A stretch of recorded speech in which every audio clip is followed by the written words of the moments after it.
اختیار ولی خان صاحب، فیصل چودھری جو کہ وکیل ہیں عمران خان صاحب نے، انہوں نے کہا، آپ نے سن بھی لیا ان کی سوٹ کے، وہ کہتے ہیں کہ جناب جرت ہے تو وہ ذرا بند لفافہ جس سمری کی بیس پہ یہ سزا ہوئی ہے اور وہ اپروو ہوئی تھی، جس کی بیس پہ 190 ملین پاؤنڈ جو ہیں وہ سپریم کورٹ میں جمع کرائے گئے بطور فائن جو کسی ایک شخص کو ہوا تھا. اگر وہ اب کہہ رہے ہیں، ویسے تو آپ لوگوں کو بہت پہلے کھول لینا چاہیے تھا لفافہ، آپ لوگ اس کو ریورس بھی کر سکتے تھے 2022 کی پی ڈی ایم کی حکومت میں بھی، بعد میں کیئر ٹیکر بھی، اور اس کے بعد جب آپ کی حکومت آئی تو ڈیسیژن ریورس بھی تو ہو سکتا تھا. تو اب کیا یہ جو ڈیمانڈ ہے اختیار ولی خان صاحب، یہ جائز ہے؟ آپ لوگ اس کو کنسیڈر کریں گے؟ دیکھیں فیصل چودھری، میں ان کو کیا کہوں، لیکن اتنا ضرور کہوں گا ان کی یہ بات سن کے کہ جو باتیں آپ میڈیا پر آ کر کرتے ہو، اب ہم سے مطالبہ کر رہے ہیں نا، ہم نے جو کرنا ہوگا ہم کر لیں گے.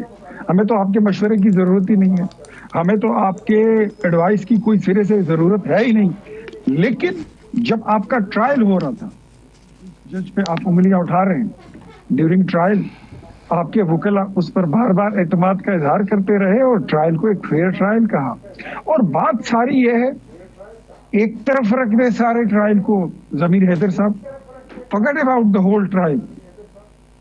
کتاب کیا کہتی ہے، پی ایل ڈی کیا کہتا ہے، کرمنل جو ایکٹس ہیں وہ کیا کہتے ہیں، چھوڑ دیں اس کو لاڈمی کالے کے قانون کو. مجھے یہ بتائیے کہ who is Farah Gogi, who is فرح شہزادی، یہ زمین جو جس یونیورسٹی القادر ٹرسٹ کے نام حیدر کے نام پہ کیوں نہیں، یہ خرم حمید کے نام پہ کیوں نہیں ہوئی، یہ میرے بھائی مصطفیٰ نواز کے نام پہ کیوں نہیں؟ Who is فرح شہزادی؟ Because she was a front woman of Imran Khan.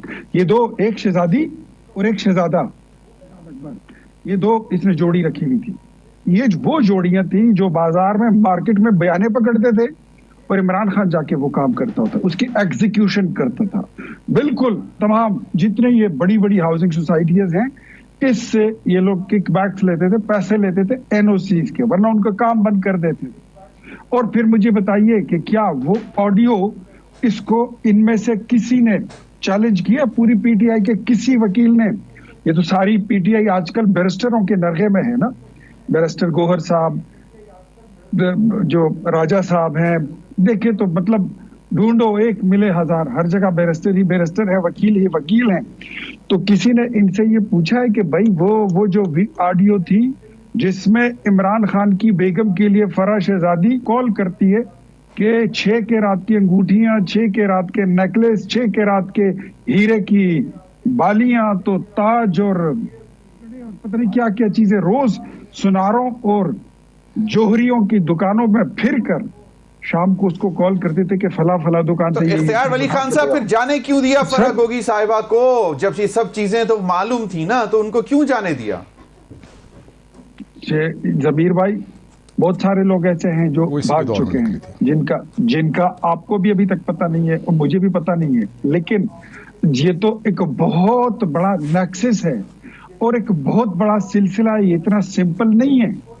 یہ جو 190 ملین پاؤنڈ ہے، یہ تو ایک کیس ایسا ہے جو کھل گیا اور یہ ان پہ ثابت بھی ہوا. صحیح. اختیار ولی خان صاحب، بات یہ ہے کہ ایک طرف مذاکرات بھی چل رہے ہیں اور چاہتے یہی ہیں، آپ کے بھی پی ایم ایل این کے لیڈرز بھی یہی چاہتے ہیں کہ ایک اچھا ماحول بندہ رہے اور اس کے تحت مذاکرات جاری رہیں. تو یہ اگر ڈیمانڈ جو ان کی طرف سے آئی ہے تو حکومت کہہ دے کہ جی ٹھیک ہے، جب آپ اپیل میں جائیں گے تو ہم انشاءاللہ وہ بھی لفافہ بھی لے آئیں گے. نہیں، یہ تو اس وقت کوئی اتنا ایشو نہیں ہے کہ لفافے کو لے کے ہی جو ہے تو پیٹتے رہیں اور اسی پہ بیٹھ جائیں. پی ٹی آئی کے کرنے کے اور بڑے 100 کام ہیں، وہ کریں، اور ہمارے کرنے کے اور بڑے 100 کام ہیں. وہ کیا کہتے ہیں کہ زمانے میں اور بھی غم ہے محبت کے سوا. ہم نے ملک کی اکانومی کو بھی لے کے چلنا ہے، ملک کو بھی سنبھالنا ہے. اس طرح تو نہیں ہے کہ ہم ایک ایک کیس میں ان کے 100 فرمائشیں پورے کرتے رہیں. اور لفافہ جو ہے نا، وہ بھی ضرورت پڑی تو وقت آنے پر وہ بھی کھول دیں گے، ان کو دکھا دیں گے. لیکن میرے خیال میں مورلی ان کے پاس کوئی ایکسکیوز نہیں ہے. اور ان کے پاس لے دے کے ایک ہی راستہ بچا تھا کہ جی دیکھیں عمران خان تو جی سیرت النبی پڑھا رہا تھا ادھر القادر یونیورسٹی میں، اور جی یہودیوں نے اور قادیانیوں نے اس پہ حملہ کر دیا ہے. آپ کی چیف منسٹر صاحبہ نے کہا ہے کہ وہاں پہ دین اور دنیا دونوں اب میں پڑھواؤں گی وہاں پہ. نہیں تو ٹھیک ہے نا، بالکل.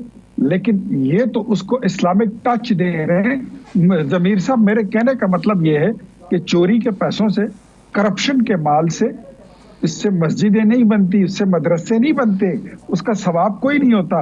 اچھا کام ہے، بڑا اچھا بزنس ہے. 80-90 ارب روپے ہڑپ لو اور اس میں 2-4 کروڑ روپے، 5-10 کروڑ روپے لگا کے یونیورسٹی بناؤ، دکان کھولو، ٹرسٹی بنو، اور اس میں تمہاری بیوی ہو، تمہاری بہنیں ہو، زلفی بخاری ہو، تمہارا سمدھی وہ کیا ہے، وہ سانڈو ہو، ہم زلف اور فرح شہزادی ہو، تو بس دکان اپنی لگی ہوئی ہے، چلتے رہو، چلتے چلا. اس طرح نہیں ہوتا. ضمیر صاحب کچھ جس طرح آپ کا نام ضمیر ہے نا، میں اسی طرح ان کو اکثر کہتا ہوتا ہوں پی ٹی آئی والوں کے کہ سائیڈ پہ ہو کے یہ بھول جاؤ کہ تم نے صرف اسمبلی کا ممبر بننا ہے، تم نے صرف وزارت کے لیے فیوچر کے لیے سوچ کے رکھا ہوا ہے. ذرا اپنے دل پہ بھی ہاتھ رکھو کہ تم نے قبر میں بھی جانا ہے، اللہ کے سامنے بھی کھڑے ہوگے. جھوٹا بندہ جو مدینے کی ریاست کے نعرے لگاتا ہے، سیرت النبی پہ خود کو بچانے کی کوشش کرتا ہے، اور کام وہ جو زمانے کا سب سے غلیظ کام کہ پیسے چوری کے پکڑے گئے لندن میں، وہاں سے وہ جو بغیر ایمان کے لوگ ہیں، وہ گورے، وہ اٹھا کے بیچتے ہیں کہ یہ پاکستانی عوام کی ملکیت ہے، یہ ریاست پاکستان کی ملکیت ہے. جی اختیار ولی خان صاحب، سینیٹر عرفان صدیقی صاحب کا خیال ہے کہ جناب جب آپ کہتے ہیں کہ بیک ڈور چینل اوپن ہو گئے ہیں اور وہ آپ کی ایک دیرینہ خواہش تھی جو پوری ہو گئی ہے، تو اب آپ کو اب چھوٹے چھوٹے دروازوں، کھڑکیوں اور روشن دانوں میں جھانکنے کا کوئی فائدہ نہیں ہے. طارق فضل چوہدری صاحب کہتے ہیں کہ نہیں، ہم خوش دلی سے مذاکرات جاری رکھنا چاہتے ہیں. اس میں کوئی حرج تو نہیں، مذائقہ تو نہیں ہے؟ دیکھیں ضمیر صاحب، ہر بندے کا اپنا ایک تجزیہ ہوتا ہے اور ہر بندہ اپنے اینگل سے، اپنے زاویے سے چیزوں کو دیکھ کے اس پہ تبصرہ کرتا ہے. میں سمجھتا ہوں کہ تحریک انصاف کو میرے خیال میں تمام مواقع دینے چاہیے. دیکھیں 2018 میں ایک غیر روایتی قسم کی، غیر سنجیدہ قسم کی اور ایک غیر تربیت یافتہ لوگوں کو اکٹھا کر کے جماعت بنا دی گئی. کچھ رندہ پھیر دیا پیپلز پارٹی پر، کچھ آری پھیر دی نون پر، مسلم لیگ نون پر، کچھ برادہ نکال دیا جمعیت کا، کچھ کچرا نکال دیا ایم کیو ایم کا، اس کو اکٹھا کر کے گلو لگا کے کھڑا کر کے اس کو جی کہ جی یہ پی ٹی آئی ہے. اختیار ولی خان صاحب، آپ کو کیا لگتا ہے کہ جو مصطفیٰ نواز کھوکھر صاحب نے مسائل کی طرف اشارہ کیا ہے، کیا حکومت جو ہے وہ گڈ گورننس یا ان چیزوں کو ایڈریس کرنے کے بجائے یہ ڈھال بنا رہی ہے کہ جناب پی ٹی آئی کے ساتھ ہمارے معاملہ ٹھیک نہیں ہو رہے، وہ انتشار کی سیاست کر رہے ہیں، اس لیے یہ جو باقی انڈیکیٹرز ہیں یہ خراب جا رہے ہیں؟ تو آپ کو کیا لگتا ہے کہ یہ ایسا ہی ہے یا پھر ایک توجہ پوری اس طرف بھی ہے لیکن حالات قابو میں نہیں آ رہے؟ اچھا، انڈیکیٹرز کون سے خراب جا رہے ہیں وہ مصطفیٰ بھائی نے بتایا نہیں.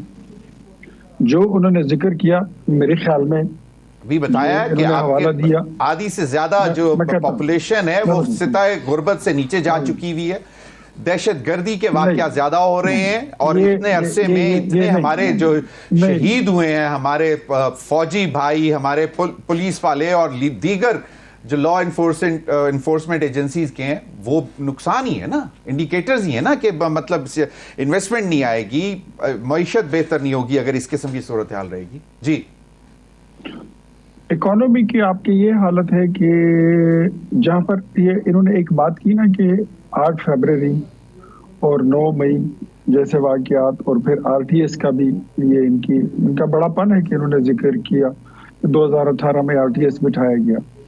لیکن مین چیز جہاں سے شروع ہوئی تھی وہ 2013 کے انتخابات تھے.